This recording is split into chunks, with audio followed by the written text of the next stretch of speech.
Hi there, Hippo is here. Welcome back to my class. So, ini adalah hari ke-6. Di hari ke-6 ini kita akan belajar tentang future simple tense. Penggunaan future simple tense itu seperti namanya, future masa depan, yaitu untuk rencana atau sesuatu yang akan terjadi atau yang akan dilakukan di masa mendatang. Kalau di bahasa Indonesia kita menggunakan kata akan. Adapun keterangan waktu yang menunjukkan kalau satu kalimat itu adalah kalimat future, di antaranya tomorrow, next week, in 5 hours, next year, next week, in 3 days, tonight, dan sebagainya. Rumus kalimat future simple adalah subject, will, verb 1. Kita langsung saja bikin kalimatnya. Pamanku akan datang minggu depan. Subjeknya adalah pamanku, my uncle. Akan itu will, lalu verb 1-nya adalah datang, come. My uncle will come next week. Lanjut. Aku tidak akan memaafkanmu.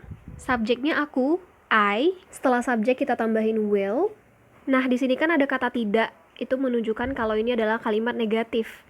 Untuk kalimat negatif, itu tinggal ditambahin not aja setelah kata will. Verbnya adalah memaafkan, forgive. Objeknya mu, you. I will not forgive you. Oh iya, will not itu juga bisa disingkat jadi won't. I won't forgive you. Selanjutnya kita bikin kalimat pertanyaan. Akankah kamu membelikanku es krim? Sama seperti peraturan tenses yang lainnya, untuk pertanyaan helping verbnya dipindahin ke depan. Jadi, will, subjeknya di sini adalah kamu, you, verbnya adalah membelikanku, buy me ice cream. Will you buy me ice cream? Kalau iya, jawabannya yes I will. Kalau tidak, jawabannya no I won't. Kak, gimana kalau kalimatnya nggak ada verb atau kata kerja? Kita langsung aja ke contoh kalimat. Guru kita akan terlambat. Terlambat di sini kan bukan verb atau kata kerja, tapi dia adalah adjektif atau kata sifat. Langsung aja kita translate. Subjeknya guru kita, our teacher, plus will. Nah, karena dia bukan kata kerja, jadi kita harus tambahin be setelah kata will-nya. So, our teacher will be late. Kalau kalimat negatif, tinggal ditambahin not aja setelah kata will, kayak di atas tadi. Terus kalau pertanyaan, itu sama juga kayak tadi, tapi be-nya nggak boleh ikut ke depan ya. Will-nya aja. Akankah kucingmu lapar? Will your cat be hungry? Selain will not yang bisa disingkat jadi won't, ada singkatan lain di future tense ini, yaitu subject pronouns dan will itu bisa disingkat jadi kayak gini. Tapi kalau subjek lain seperti my uncle, our teacher, itu nggak bisa digabung ya. Cuma mereka yang bisa ditambahin ll. Dalam kalimat future, itu nggak hanya pakai will, tapi kita juga bisa pakai going to. Perbedaannya adalah kalau going to itu rencana atau sesuatu yang akan dilakukannya itu sudah dipersiapkan dengan matang dan sudah yakin pasti akan terjadi. Jadi going to ini lebih kuat daripada will tadi. Rumusnya adalah subject plus am, is atau are, plus going to, plus verb 1. Untuk contoh kalimatnya, kita ubah aja dari kalimat yang will tadi ke kalimat yang pakai going to. Pertama, my uncle will come next week. Subjeknya sama, my uncle. Setelah subjek harus ada to be. Di sini to be-nya adalah is ya untuk my uncle.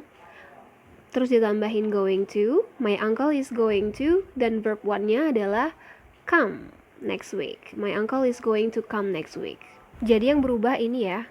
Ini contoh selanjutnya yang siswaku juga sering kurang kalau nulis kalimat ini. Seperti yang bisa kalian lihat di contoh yang di atas, kalau going to itu menggantikan kata will.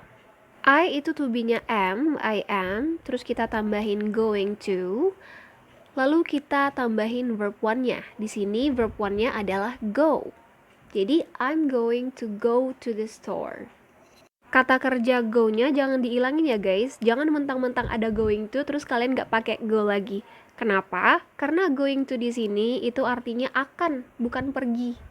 Jadi tetap harus dipakai go-nya. Sering banget dalam pelajaran ini aku nemu siswa aku yang nulis I'm going to the store. Mereka ngelupain go-nya. Karena mereka pikir going to itu artinya pergi, bukan akan. Untuk kalimat negatif, itu not-nya ditambahin setelah am is are, sedangkan kalau pertanyaan itu am is are-nya ditarik ke depan. Misalnya dari kalimat will you be late. Ini kan subjeknya you, yang artinya to be-nya adalah are. Jadi yang harus ditulis adalah are. Are you? Terus kita tambahin going to, dan kita tambahin predikatnya yang tadi. Are you going to be late? Dalam situasi tidak formal atau dalam percakapan, going to ini sering disingkat jadi gonna. Gonna. Seperti biasa, aku kasih soal dan kalian harus jawab di kolom komen, oke? Caranya sama aja kayak di contoh tadi, kalian harus ubah dari will ke going to dan going to ke will. Selamat mengerjakan. Kalian kalau misalkan mau nyatet ini di buku catatan kalian boleh banget loh. Itu aja buat hari ini. Terima kasih sudah nonton. Jangan lupa like, subscribe, dan share. Bye!